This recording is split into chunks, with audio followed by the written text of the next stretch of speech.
আজকের ভিডিওতে কথা বলবো হন্ডা এসপি 125 এবং হিরো এক্সট্রিম 125R এই দুটো বাইকের মধ্যে কোন বাইকটা আপনার জন্য ভ্যালু ফর মানি হতে পারে। যারা এখন ভিডিওটা ইন্ডিয়া এবং বাংলাদেশ থেকে দেখছেন, দুই দেশের মানুষের জন্য ভিডিওটা খুবই ইনফরমেটিভ, কারণ বর্তমানে ইন্ডিয়াতে অলরেডি বাইক দুইটা লঞ্চ করা হয়েছে, আর হিরো এক্সট্রিম যে বাইক 125 এটা কিছুদিন পর বাংলাদেশের বাইক মার্কেটে লঞ্চ করা হবে। এখন পার্থক্যের বিষয়ে যদি আসি, আমরা প্রথমেই লুকসের বিষয়ে কথা বলবো। হিরো এক্সট্রিম বাইকটাতে মাস্কুলার লুকস ইউজ করা হয়েছে, বিশেষ করে বাইকের ফ্রন্টের লুকসের সাথে হন্ডা এসপি 125 কোনোভাবেই টক্কর দিয়ে টিকে থাকতে পারবে না। লুকসের ক্ষেত্রে হিরো এক্সট্রিম 125 অবশ্যই এগিয়ে থাকবে। ইঞ্জিন কনফিগারেশনের ক্ষেত্রে হন্ডা এসপি 125 বাইকটাতে ইঞ্জিন ইউজ করা হয়েছে air cooled 4 stroke single cylinder, এবং এই বাইক থেকে আপনি পাওয়ার প্রডিউস করতে পারবেন 7500 আরপিএমে 10.65 বিএইচপি, এবং টর্ক প্রডিউস করতে পারবেন 6000 আরপিএমে 10.90 নিউটন মিটার। অন্যদিকে আপনি যদি হিরো এক্সট্রিম 125 এই বাইকটাকে দেখেন, তখন আপনি এই বাইকটা থেকে পাওয়ার প্রডিউস করতে পারবেন 8250 আরপিএমে 11.50 বিএইচপি, এবং টর্ক প্রডিউস করতে পারবেন 6000 আরপিএমে 10.50 নিউটন মিটার। বাইকের পাওয়ার ডেলিভারির ক্ষেত্রে হিরো এক্সট্রিম অবশ্যই এগিয়ে রয়েছে, এজন্য এই বাইকের টপ স্পিডও বেশি থাকবে। দুইটা বাইকেরই ইঞ্জিন ডিসপ্লেসমেন্ট 125 সিসি, কিন্তু হিরো এক্সট্রিম বাইকটা যদিও একটা কমিউটার সেগমেন্টের বাইক, কিন্তু বাইকটাকে দেখলে মনে হয় একটা নেকেড স্পোর্টস বাইক। অন্যদিকে হন্ডা এসপি 125 বাইকটা কমিউটার, কিন্তু দেখতেও লাগে কমিউটারই। কোম্পানি ক্লেম করছে হন্ডা এসপি বাইক থেকে আপনি মাইলেজ পাবেন 65 কিলোমিটার।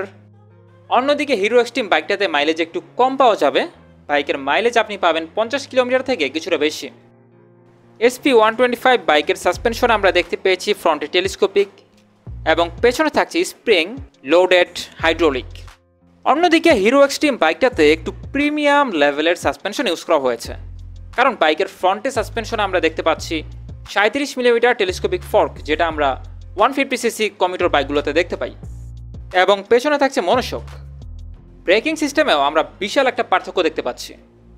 হিরো এক্সট্রিম বাইকে সিঙ্গেল চ্যানেল এবিএস ইউজ করা হয়েছে, এবং বাইকের ফ্রন্টের ডিস্ক ব্রেক সাইজ অবশ্যই বড়, কারণ বাইকের ফ্রন্টের ডিস্ক ব্রেক সাইজ একটা 150 সিসি বাইকের মতো 276 মিলিমিটার। অন্যদিকে হন্ডা এসপি বাইকটাতে এবিএস ব্রেকিং যুক্ত করা হয়নি, এবং বাইকের ফ্রন্টের চাকার disc brake size Hero Xtreme bike থেকে ছোট। এই বাইকের ডিস্ক ব্রেক সাইজ 240 মিলিমিটার, আর এই বাইকে ইউজ করা হয়েছে কম্বাইন্ড ব্রেকিং সিস্টেম। টায়ার সেকশনও বাইকের জন্য গুরুত্বপূর্ণ একটা বিষয়। হন্ডা এসপি বাইকের ফ্রন্টের চাকার টায়ার সাইজ 80 এবং পেছনের চাকার টায়ার সাইজ 100। অন্যদিকে হিরো এক্সট্রিম বাইকটাতে ফ্রন্টের চাকার টায়ার সাইজ 90 এবং পেছনের চাকার টায়ার সাইজ 120, যেটা আসলে হিউজ একটা 125 সিসি কমিউটার বাইক হিসেবে। এখন দুইটা বাইকের কম্পেয়ার করার ক্ষেত্রে আপনি যদি খেয়াল করেন, তাহলে দেখতে পাবেন হিরো এক্সট্রিম অবশ্যই এগিয়ে থাকবে এবং হন্ডা এসপি পিছিয়ে থাকবে। এখন সবশেষে আমরা যদি প্রাইস রেঞ্জের বিষয়ে কথা বলি, হন্ডা এসপি বাইকটার বর্তমানে প্রাইস বাংলাদেশে 1,65,000 টাকা, আর হিরো এক্সট্রিম বাইকটার প্রাইস হবে 1,60,000 থেকে 1,70,000 টাকার ভিতরে যখন বাইকটা আসবে। এখন সব মিলিয়ে ঝিলিয়ে কিন্তু আপনি বলতেই পারেন যে হন্ডা এসপি বাইকটা পিছিয়ে রয়েছে। নেক্সট কোন বাইক সম্পর্কে জানতে চান অবশ্যই জানাবেন ভিডিওর কমেন্ট বক্সে। আজকের মতো এই পর্যন্তই, আল্লাহ হাফেজ।